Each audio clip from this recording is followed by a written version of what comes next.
नागेन्द्रहाराय त्रिलोचनाय भस्मांगरागाय महेश्वराय नित्याय शुद्धाय दिगंबराय तस्मै नकाराय नमः शिवाय।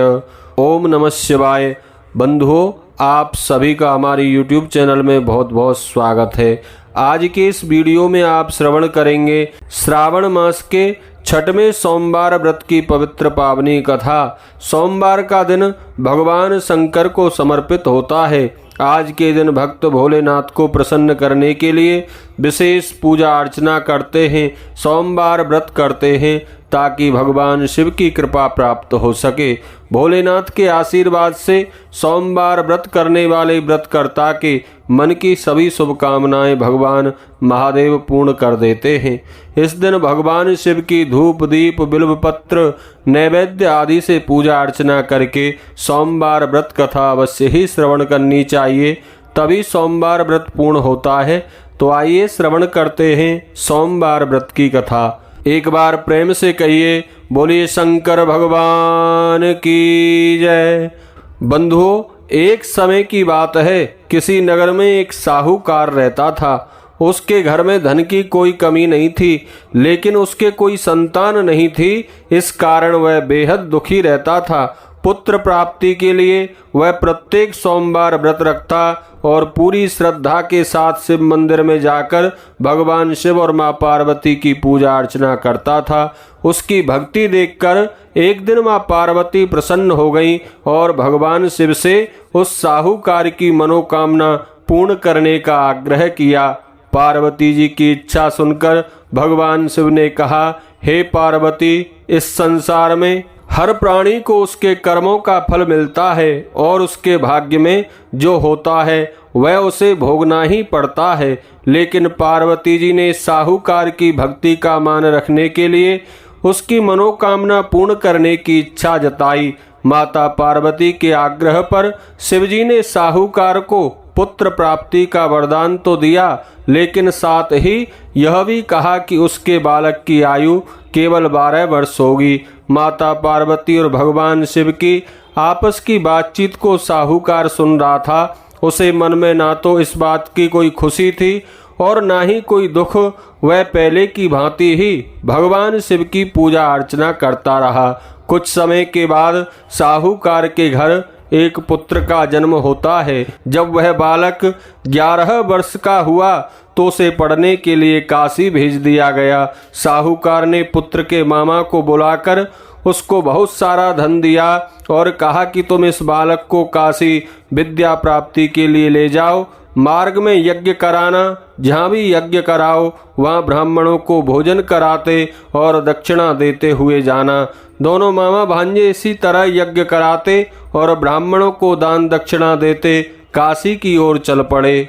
रात में रास्ते में एक नगर पड़ा, जहाँ नगर के राजा की कन्या का विवाह था। लेकिन जिस राजकुमार से उसका विवाह होने वाला था वह एक आंख से काना था। राजकुमार के पिता ने अपने पुत्र के काना होने की बात को छुपाने के लिए एक चाल सोची। साहूकार के पुत्र को देखकर उसके मन में एक विचार आया। उसने सोचा, क्यों ना इस लड़के को दूल्हा बनाकर राजकुमारी से विवाह करा दूं। विवाह के बाद इसको धन देकर विदा कर दूंगा और राजकुमारी को अपने नगर ले जाऊंगा। लड़के को दूल्हे के वस्त्र पहनाए गए, राजकुमारी से विवाह कर दिया गया। लेकिन साहूकार का पुत्र बड़ा ईमानदार था, उसे यह बात न्याय संगत नहीं लगी।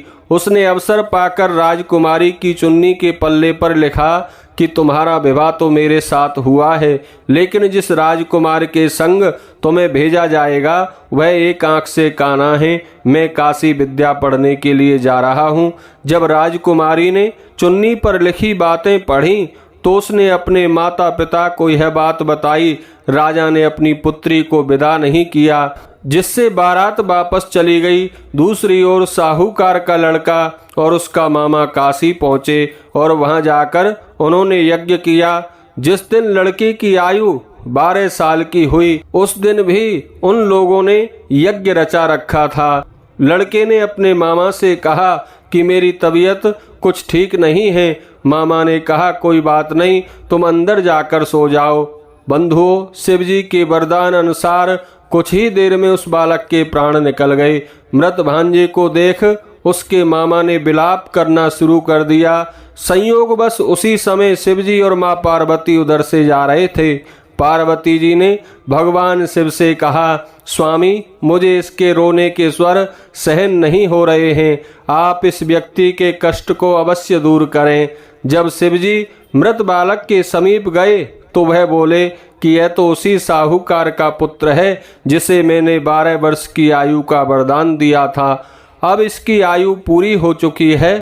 लेकिन मात्र भाव से विभोर माता पार्वती ने कहा, हे महादेव, आप इस बालक को और आयु देने की कृपा करें, अन्यथा इसके माता पिता इसके वियोग में तड़प तड़प कर मर जाएंगे। माता पार्वती के आग्रह पर भगवान शिव ने उस लड़के को जीवित होने का वरदान दिया। शिव जी की कृपा से वह लड़का जीवित हो गया। शिक्षा प्राप्त करके लड़का अपने मामा के साथ अपने नगर की ओर वापस चल दिया। दोनों चलते हुए उसी नगर में पहुंचे जहां उसका विवाह हुआ था। उस नगर में भी उन्होंने यज्ञ का आयोजन किया। उस लड़के के ससुर ने उसे पहचान लिया और महल में ले जाकर उनकी खातिरदारी की और अपनी पुत्री को उसके साथ विदा कर दिया। इधर साहूकार और उसकी पत्नी भूखे प्यासे रहकर अपने बेटे की प्रतीक्षा कर रहे थे। उन्होंने प्रण कर रखा था कि यदि उन्हें अपने बेटे की मृत्यु का समाचार मिला तो वह भी प्राण त्याग देंगे, परंतु अपने बेटे के जीवित होने का समाचार पाकर वह बेहद प्रसन्न हुए। उसी रात भगवान शिव ने व्यापारी से स्वप्न में आकर कहा, हे श्रेष्ठी, मैंने तेरे सोमवार के व्रत करने और व्रत कथा सुनने से प्रसन्न होकर तेरे पुत्र को लंबी आयु प्रदान की है।